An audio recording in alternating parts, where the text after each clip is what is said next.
Gente boa de Deus, como eu disse há pouco, quando eu voltasse, eu leria em Atos dos Apóstolos no capítulo 5. E eu espero que você esteja adequado para que a gente leia juntos, já agora. Entretanto, por que se diz entretanto? Entretanto é uma passagem. Passagem em relação a quê? A um contexto antecedente. O que esse contexto antecedente diz e onde ele começa para justificar esse entretanto? Começa aqui quando se diz José, a quem os apóstolos deram o sobrenome de Barnabé, que quer dizer filho de exortação, que era também um levita, natural lá do Chipre. E como tivesse ele era portanto um judeu criado numa cultura minóica, sofisticadíssima, mas era levita, portanto era da tribo de Levi em Israel. Como tivesse um campo, vendendo esse campo, trouxe o preço do campo todo e o depositou aos pés dos apóstolos para servir a comunidade, conforme nos dizem os versos de 32 a 35. Esse era o propósito, totalmente social. Não era para Pedro, não era para os apóstolos, não era para construir uma grande torre na Galileia, não era para nada. Era para socorrer pobres, necessitados e carentes entre eles, que eles estavam assim fazendo. Entretanto, ou seja, a despeito de ações tão generosas, genuínas, sinceras e verdadeiras, também nesse período aconteceu algo oposto. Certo homem, chamado Ananias, com sua mulher Safira, vendeu uma propriedade. Mas de acordo com a sua mulher, ou em acordo com a sua mulher, em conluio com a sua mulher, esse de acordo aqui não está bem posto, porque soa como se fosse narrativo. De acordo com o que disse Safira, não, é de acordo no sentido de que é em acordo com a sua mulher, ele reteve parte do preço da venda do bem, da propriedade.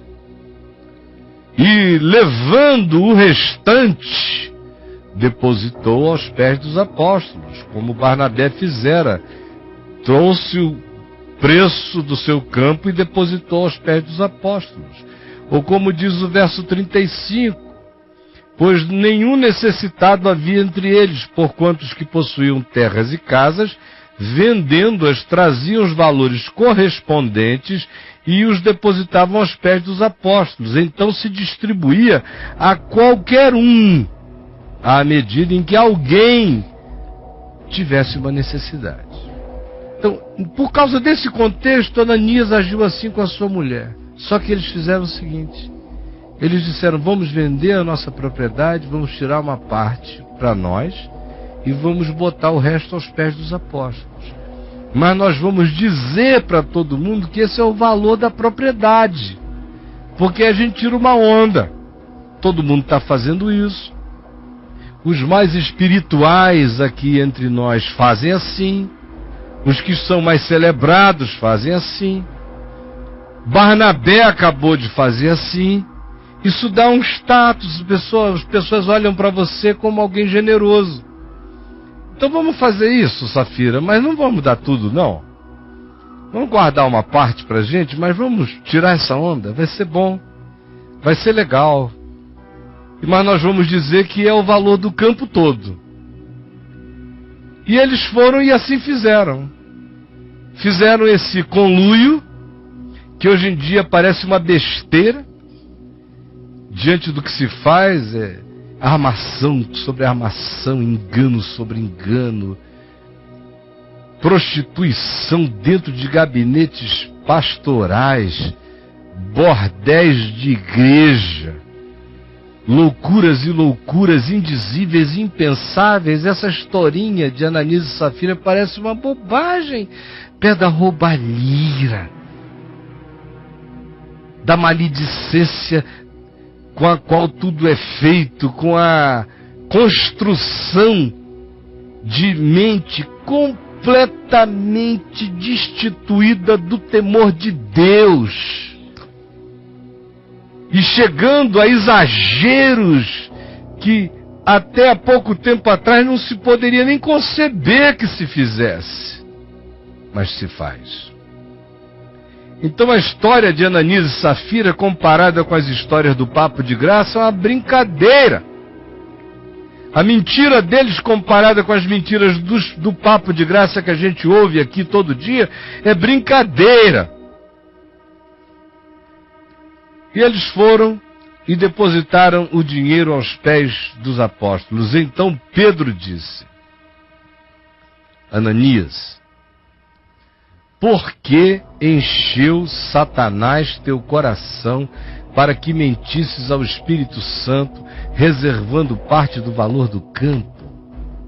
Eu acho essa pergunta extraordinária, porque faz com que Ananias analise o seu coração no conluio íntimo e secreto do seu coração com Satanás.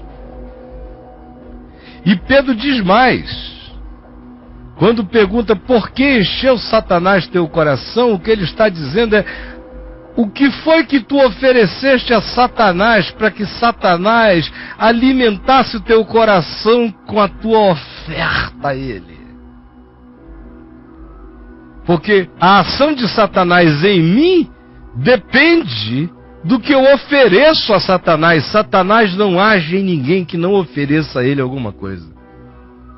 Tem que ser no mínimo atenção, curiosidade, ambição, ganância, ou vontade de aparecer, busca por fama.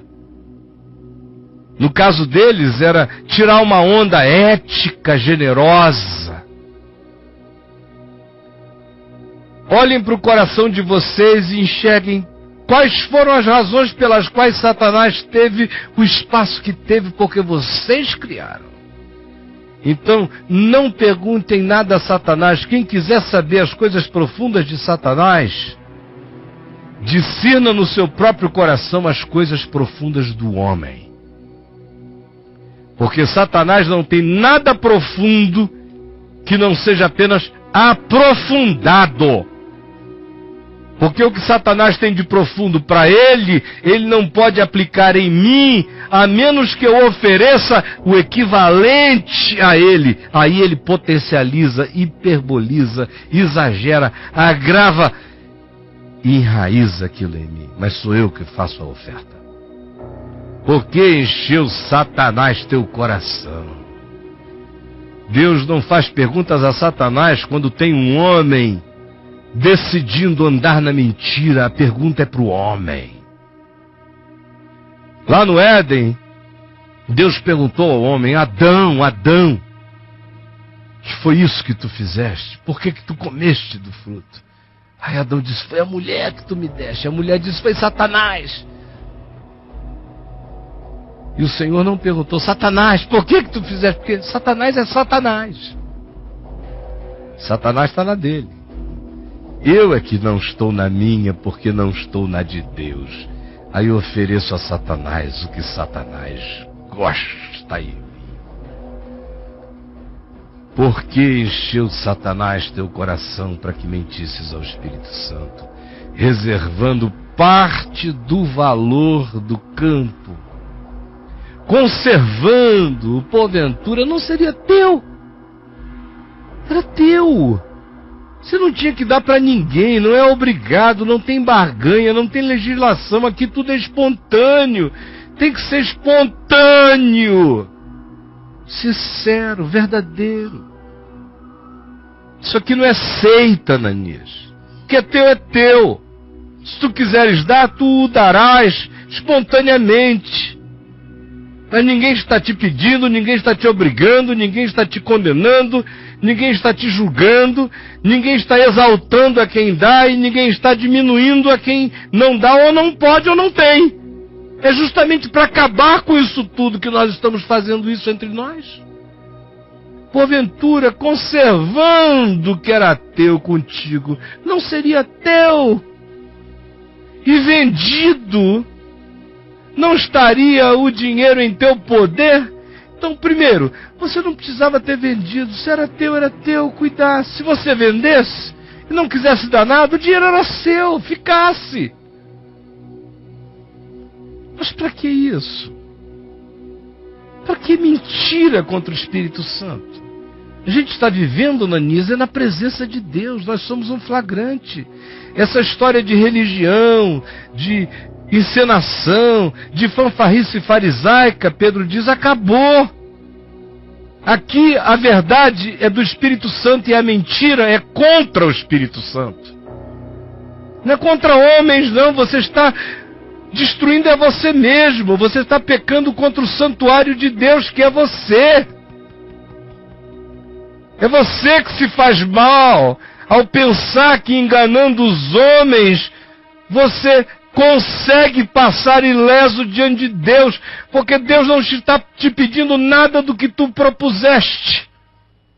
O que é teu. Se tu o deres, dá-o com alegria espontânea e não de outro modo. Mas não compres imagens, não faças marketing, não apresentes fachada. Como, pois, assentaste no coração este desígnio? Não mentiste aos homens,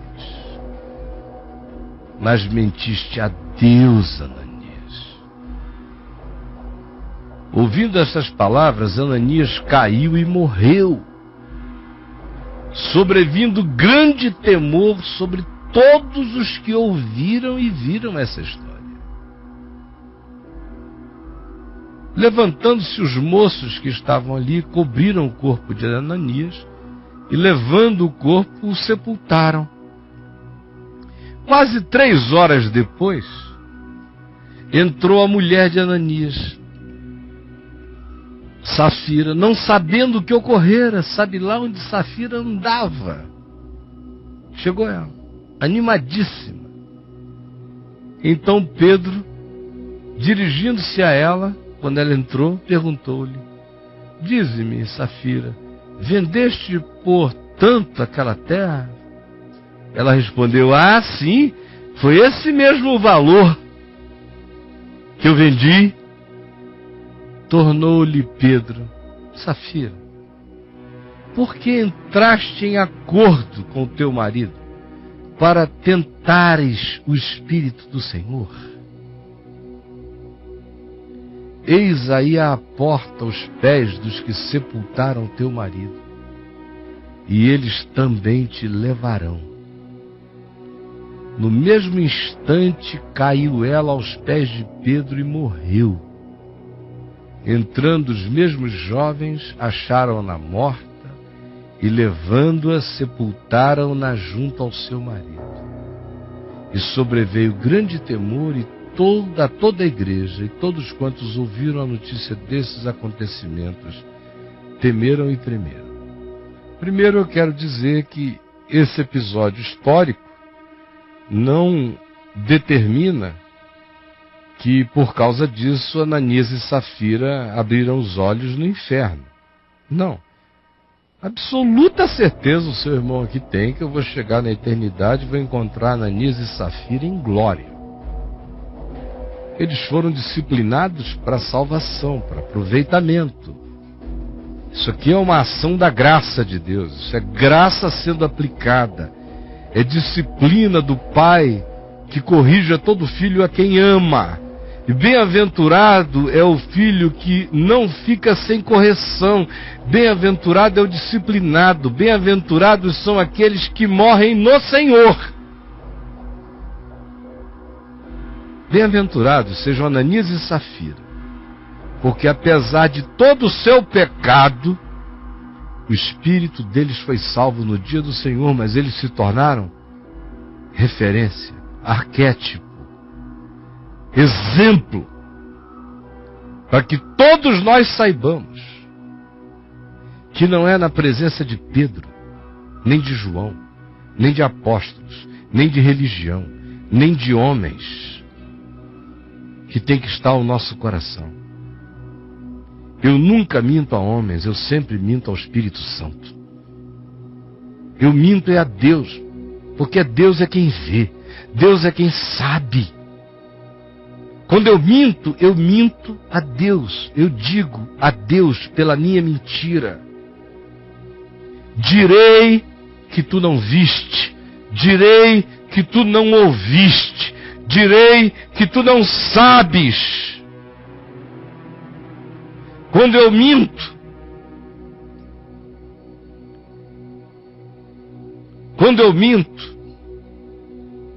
e eu não estou falando aqui de bobaginha, de um cara ali que evitou um constrangimento, dizendo, desculpa, eu me atrasei ali um pouco. Ninguém deve fazer isso, mas não estou falando de coisa séria. Embora quem não seja fiel no pouco, não seja no muito. Mas quando eu minto, eu estou mentindo contra a verdade. Quem está mentindo contra a verdade está pulando de cabeça na ponta da espada de dois gumes. Sempre. Eu só minto contra o Espírito Santo. Porque Ele é o Deus que vê. A minha vida existe nele. Eu sou um flagrante permanente.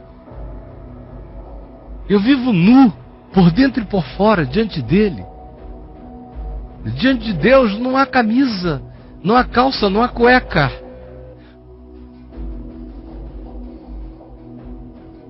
Eu estou nu. Ele é que me veste, para o meu conforto, com as vestes da justiça do sangue do Cordeiro Eterno, para a pacificação da minha consciência, para que eu me suporte. Ele me veste. Mas para que eu jamais me engane, Ele me veste. Jamais me engane pensando que existe um ambiente onde Deus não é Deus. Agora, por que eu estou dizendo isso? Porque entre nós, isso aqui acabou. Acabou. Mentira virou bobagem. Depende da gravidade dela apenas. Se for gerar coisas muito trágicas, aí a gente presta atenção, do contrário, é normal. Aí se mente o tempo todo, se mente testemunhando, se mente para a glória de Deus, se criam fantasias para o povo pensar que foi Deus que fez. Não faz mal, Deus não fez, foi a gente que criou um truque, mas glória a Deus. De um lado, Deus não pode reclamar, está todo mundo de mão para cima dizendo que foi Ele que fez, a gente que construiu, e a grana vem para nós, aleluia. É um win-win relationship com God, com Deus. Ele ganha e nós ganhamos. Ai de nós, porque acabou o temor do Senhor no coração da maioria. Ai de nós. Nós ainda vimos aqui ano passado, no início deste ano e já neste ano,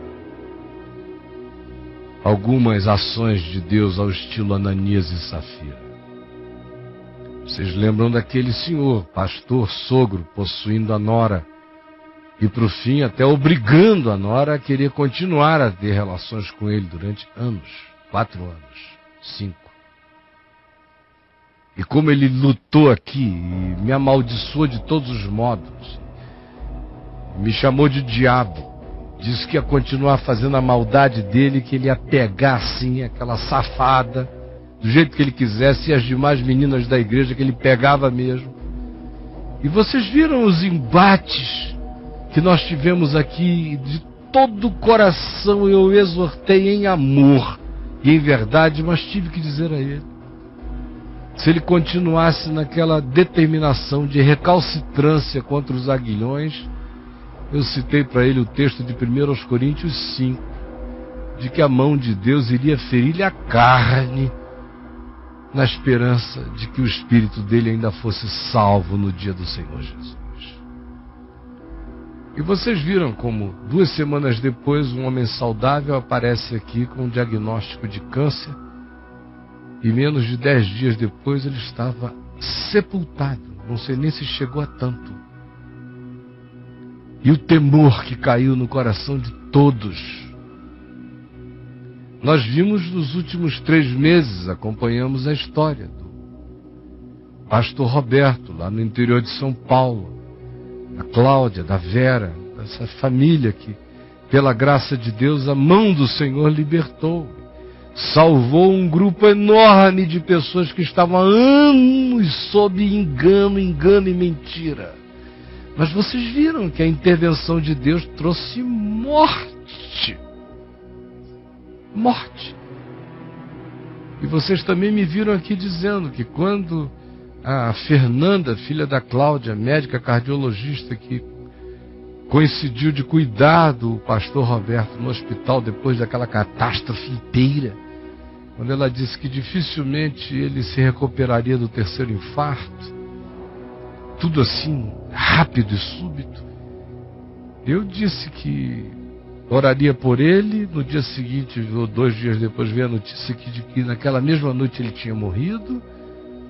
E eu falei, como eu disse aqui ao Braulio, ao final daquele papo de graça, eu orei por ele, mas meu coração ficou com a convicção de que o Senhor vai levá-lo. Do contrário, vai ser até pior para ele ficar. E esse povo que está aí precisa começar a recuperar o fato de que Deus é santo.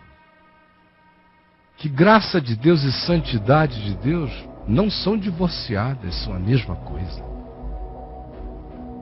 Que a disciplina de Deus é graça, é amor, é para aproveitamento. E mais, é bom que todos saibam que se eu quiser andar como eu queira andar, eu estou livre para fazê-lo. Sabe? Ateus, agnósticos, livres pensadores sinceros e honestos vivem com muito mais condescendência divina sobre suas vidas, pelas suas sinceridades, do que esses. Entre nós, apóstolos, bispos, pastores, mentirosos, nojentos, ludibriadores, adúlteros, enganadores, swingueiros, surubentos, ladrões, roubadores, criadores de armadilhas, de ardis, mágicos do engano. Esses não creem em Deus. A gente tem que refazer o conceito de ateísmo. Ateísmo de verdade, gente, não é quem tem a coragem de dizer que não crê em Deus. Não é. Ou que não sabe se existe Deus, o agnóstico. Não. Sendo honesto. O grande ateísmo é dizer: em nome de Jesus eu estou aqui, já com 3 meninas esperando lá atrás, um gabinete pastoral para ele carcá-las convenientemente, enquanto a esposa dele está sequestrada em casa com 6 Rivotril na cabeça. Esse é o ateu. O ateu é esse que fica aí criando campanhas para arrancar dinheiro, Ateu Macedo, ateu Valdomiro, ateu Estevão Hernandes, ateu Sônia Hernandes, ateu Malafaia, ateu Feliciano, ateus, eles não creem em Deus. Se crescem, não brincariam, não roubariam, não mentiriam, não adulterariam cinicamente, depois vivendo com cara de santidades de fariseu. Ah, meu amigo, eu perdi as estribeiras. Eu estou cansado de ver ali no Facebook o pessoal mandando mensagenzinha para ateu. Quer mandar mensagem para o ateu? Manda para Macedo, manda para esses pastores, manda para essa moçada, mande para esses que são os únicos ateus. Esses não creem em nada. Não creem em Deus, não. Não creem. Das suas próprias bocas eu já ouvi. E um amigo meu fazendo negócio com um deles, ouvi um deles dizer: olha, aqui você toda hora diz se Deus quiser, fica sabendo. Deus aqui não tem desejo, Deus aqui não tem vontade, Deus aqui sou eu. Esses são os ateus. São os ateus que vocês aplaudem, ateus nos quais vocês investem, e ateus nos que vocês defendem.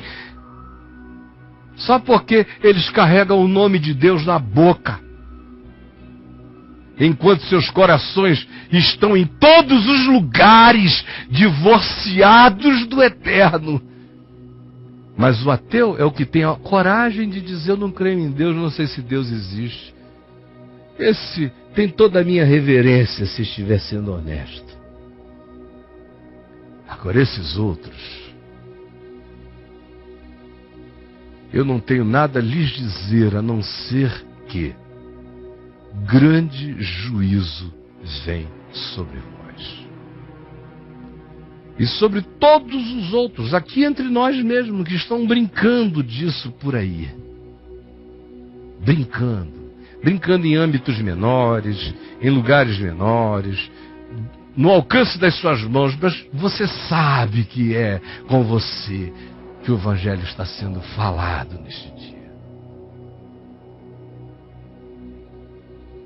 Senhor Jesus, por favor, não são gritos, não são performances humanas, é o teu poder. Eu peço que tu derrames o teu poder, ó Espírito Santo, que tu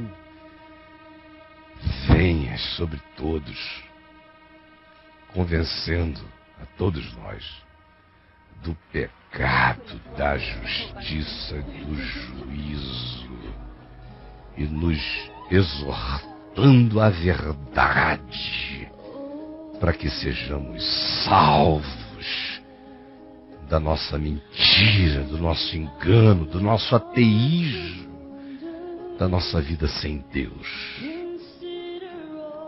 Eu vou pedir para pararem essa música aí, por favor, só um minutinho, porque quando eu estou falando não dá para botar uma música em cima, porque ficam duas vozes em português, ninguém entende nada, entendeu? Quando é em inglês, às vezes até que nem atrapalha tanto, mas em português não dá. É com você que eu estou falando. Olha aqui para mim. O que eu quero de você? Presta atenção. Deixa eu sentar aqui juntinho. Eu quero que você responda com sinceridade. Você se acostumou a mentir para o Espírito Santo? Mentir.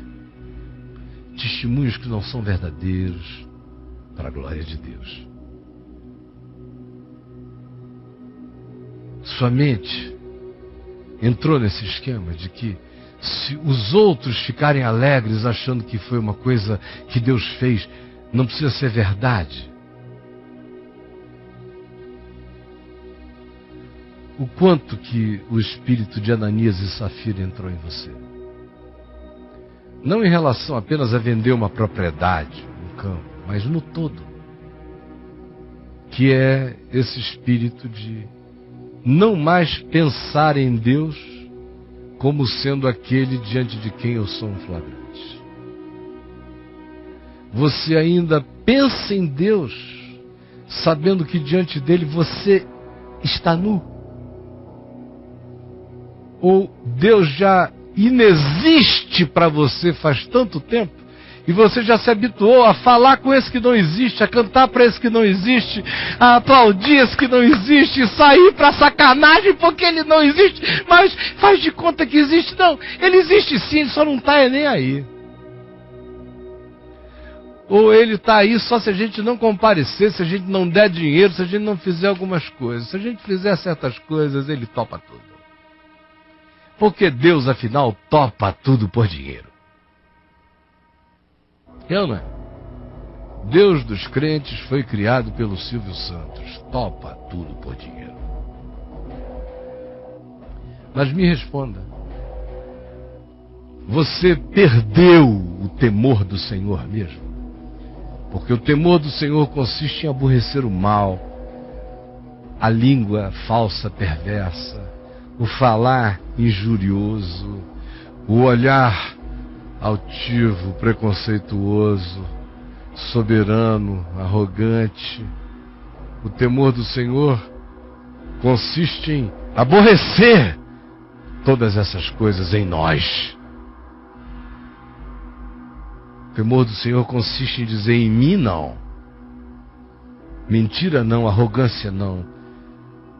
Fofoca não. Maledicência não. Interesserismos não. Manipulação do próximo não. Intervenção na vida do outro não. Temor do Senhor tira do nosso coração todo o desejo de fazermos performances, teatralidades. Temor do Senhor coloca dentro de nós a certeza de que Deus é fogo consumidor. Isso não significa que Deus é inferno, significa que Deus é santidade. Significa que o que for palha na minha vida vai queimar. Só vai ficar o que suportar o cadinho da santidade de Deus, o resto é fogo.